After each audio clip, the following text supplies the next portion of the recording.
Hello friend, welcome to MKS physics classes. हम chapter discuss कर रहे थे वेव थ्योरी।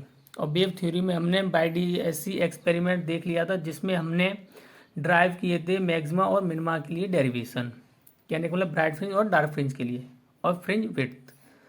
ठीक है, अब हम देखेंगे जो हमारा सेंट्रल मैक्सिमा होता है, अगर किसी भी सोर्स के पाथ में एक स्लैब रख दें, सोर्स के पाथ में कोई स्लैब रख दें, तो सेंट्रल मैक्सिमा हमारा किधर शिफ्ट होगा और कितना होगा। तो हम देखते हैं, अगर देखिए S1 ये S2 है, अगर ये स्लैब नहीं रखी है तो P पॉइंट है, तो S1P और S2P हमारा क्या होगा, इक्वल। तो पार्ट डिफरेंस इक्वल टू क्या हो जाएगा, 0।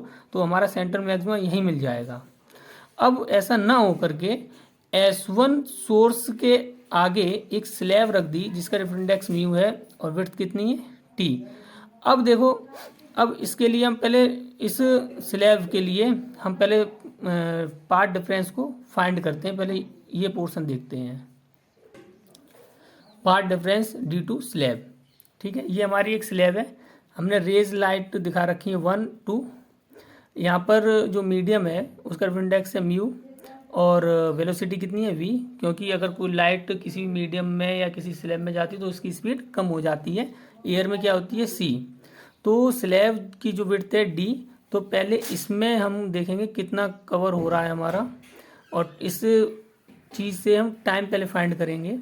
तो देखते हैं, सबसे पहले रेफरेंस इंडेक्स ऑफ स्लैब क्या होता है, equal to speed of vacuum upon speed of light.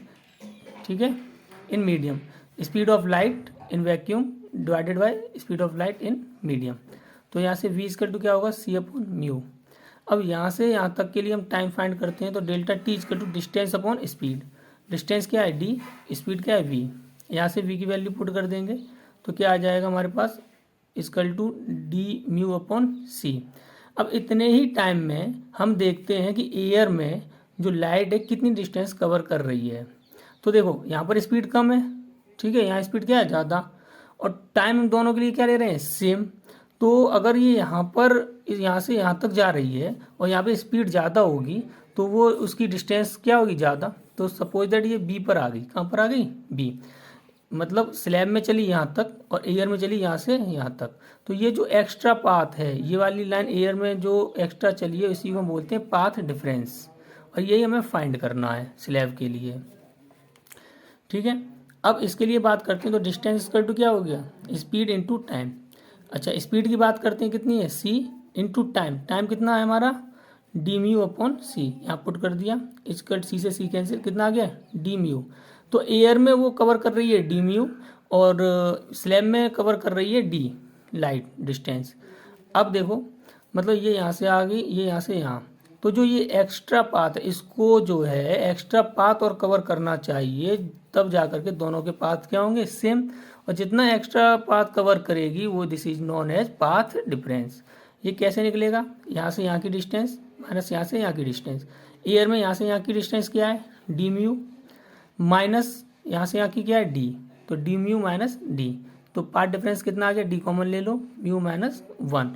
अब इसी प्रिंसिपल को हम फॉलो करेंगे अपने डेरिवेशन में। देखो, अभी हमने क्या बताया था, अगर ये स्लैब नहीं है S1 सोर्स के पाथ के बीच में, तो P पॉइंट पर ये पाथ और ये पाथ सेम होंगे। पार्ट डिफरेंस क्या होगा, 0। पार्ट डिफरेंस 0, तो यहाँ पर क्या मिलेगा, central bright fringe.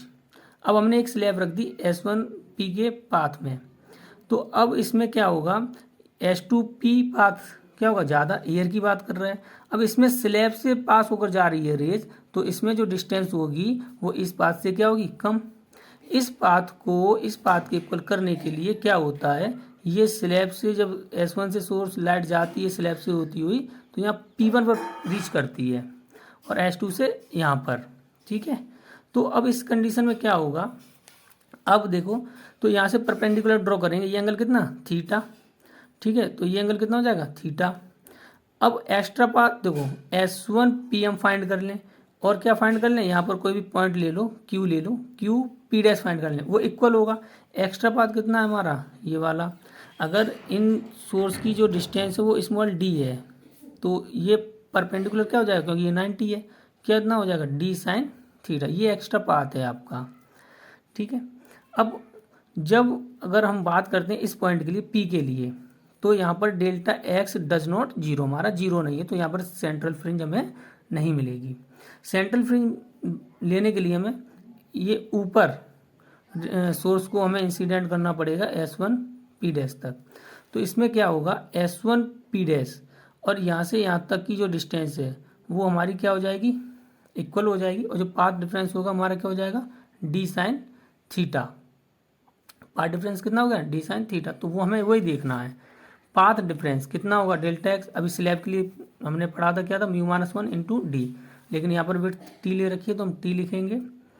Eight P dash delta X can be zero, delta X क्या लिखा है, कैन बी जीरो करने के लिए हमें क्या करना पड़ेगा, एक्स्ट्रा पाथ बाय 1, इसको एक्स्ट्रा पाथ कवर कराना पड़ेगा, equal to extra path by 2। ठीक है, अब देखो, या फिर यहाँ पर लिख सकते हैं, मतलब जो एक्स्ट्रा इसने कवर किया था, तो कवर कितना किया था, डी साइन थीटा, तो इसको कितना करना पड़ेगा कवर, म्यू माइनस 1 टी, और ये आपस में क्या कर देंगे हम, इक्वल, फर्स्ट के लिए इतना और इसके लिए इतना, और डी साइन थीटा ही हमारा क्या है, पाथ डिफरेंस। तो mu minus 1 T equal to D tan theta.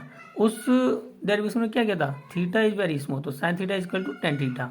अब यहाँ से टेन थीटा क्या बनेगा, परपेंडिकुलर अपॉन बेस, यहाँ से इस स्क्रीन से इस स्क्रीन की डिस्टेंस कितनी, डी, तो mu minus 1 T equal to D into y upon D, यहाँ से बाई फाइंड कीजिए, y equal to D upon D, mu minus 1 T. तो कहने का मतलब हमारी ब्राइट फ्रिंज कितनी शिफ्ट हो गई, D upon D mu minus 1 into T, और किधर, स्लैब की तरफ, जिस रेज मतलब जिस पाथ में हमारी स्लैब है। सेंट्रल मैक्सिमा शिफ्टेड, कितना शिफ्टेड हुआ, D upon D mu minus 1 T, वही लिखा हुआ है, किस direction, in the direction of slit having slab, जिस डायरेक्शन में हमारी क्या रखी हुई है, स्लैब। Thank you friend.